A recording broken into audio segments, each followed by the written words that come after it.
what's going on, guys? Chris Bonner here, Overtime Athletes. So, a little bit different video for you guys this week. What I wanted to do is a lot of my guys, or pretty much everybody who I'm training right now, is going through a deload period. And essentially what that is we're trying to kind of rest the nervous system so that we can come back sharper the following week with the new program and progress them in a lot of their movements. Obviously, to avoid plateauing in any of our training, this is something that we do. Also, when it comes to just trying to overall recovery as far as the muscles go, it's one of those things. So what I like to do is to continue to keep them active but keep their nervous system low intensity, is to do a little bit more mobility. So what I wanted to do with you guys today was share with you guys, what I'll do is I'll actually break this into two different videos, but I want to go over you guys a quick kind of circuit I do and where I kind of start to focus on opening my athletes' hips with a lot of the muscles that I tend to see tight, especially with the guys that I'm working with now. So to start off, I start with a series of stretches, and this is going to be more static. So I start off with static because then when we get into the more dynamic mobilization, they have a little bit more range when they go into that from what I experience. So to start off with static, we start with the couch. And the couch stretch, essentially what I want to do is I just want to find a wall, and I want to get that knee as close to the wall as I possibly can. The first position is essentially just coming right up on that one knee, coming upright. I essentially hold this anywhere from 30 seconds to about a minute. The second position, we're going to go ahead and put our hands down, and I'm going to have that athlete drive this hip into the ground and push as hard as he can. Again, 30 seconds to about a minute. For number 3, after we complete that, I'll have them come back up, and then now when this should be a little bit more loose, I'll get a little bit more aggressive with it and tell them to reach that bicep behind the ear. Really opening up this whole side here, driving that hip forward. Once they've completed that, I'll move over to a pigeon stretch. So now I'll start focusing on the piriformis, okay?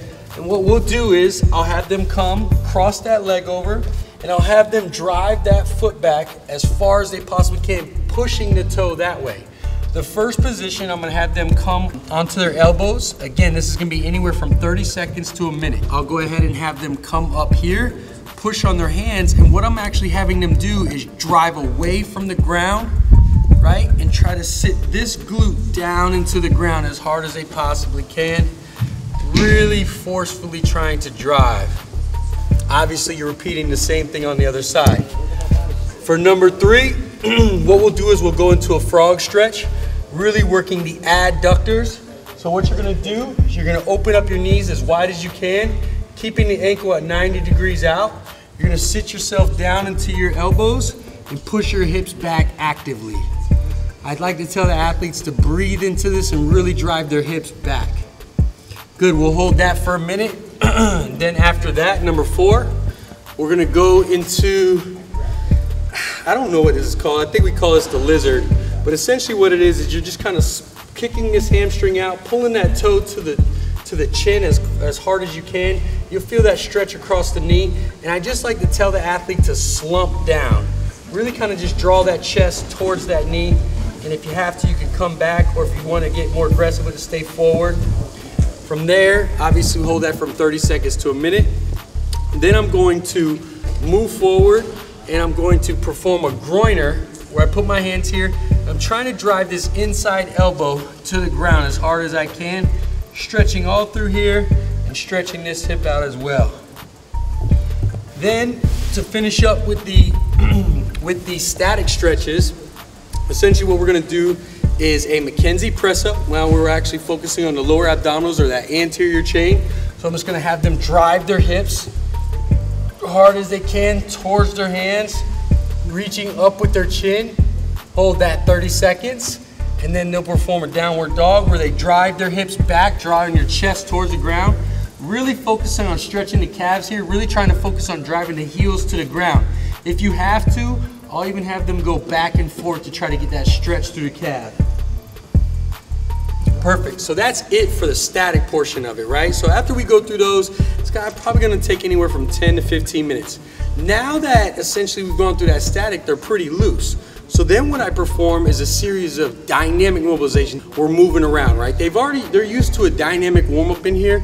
So this is gonna target a little bit different, a little bit more of the hips, and what I'm trying to accomplish as far as loosening them up while also elevating the heart rate. So the first one we're gonna do is just gonna be a rollover reach. Essentially what they're gonna do is reach all the way back, come forward, open the legs, and drive up. Same thing, boom.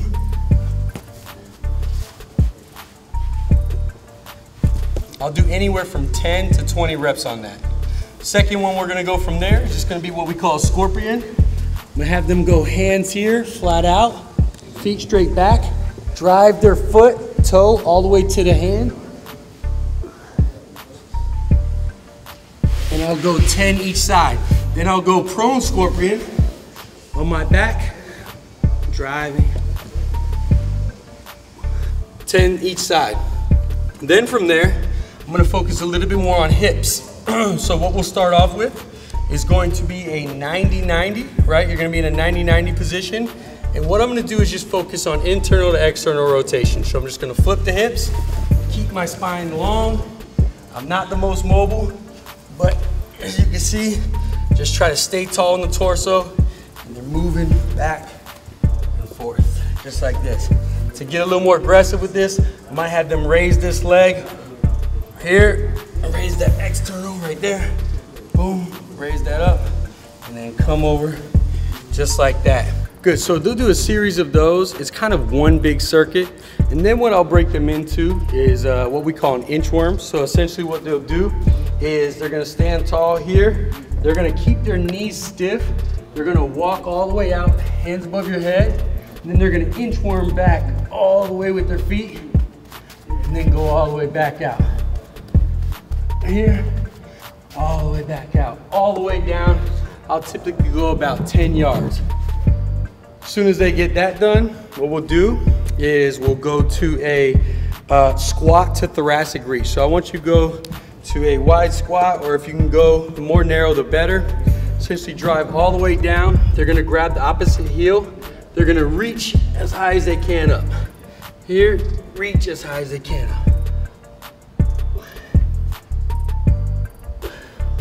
After that, I'm gonna have them go feet together.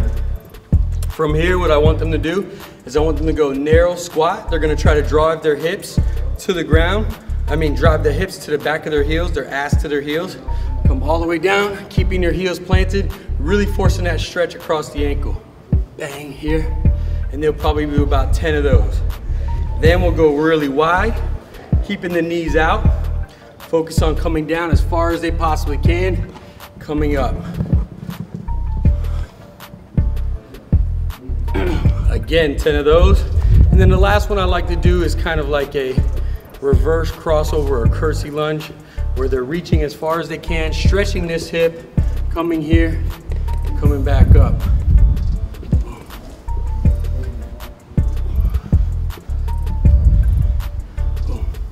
That's pretty much it. Again, so this is a way that I can elevate the heart rate. As you can see, I'm obviously starting to breathe a little bit heavier.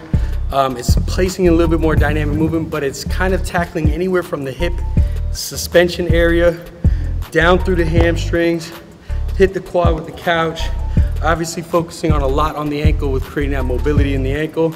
And it's if you want to, I repeat this about twice. It'll take you anywhere from 30 minutes, and it'll really start to open up those hips. I'll circle back around with the upper body one. Hope this helps. Try it out. I'll see you guys next time.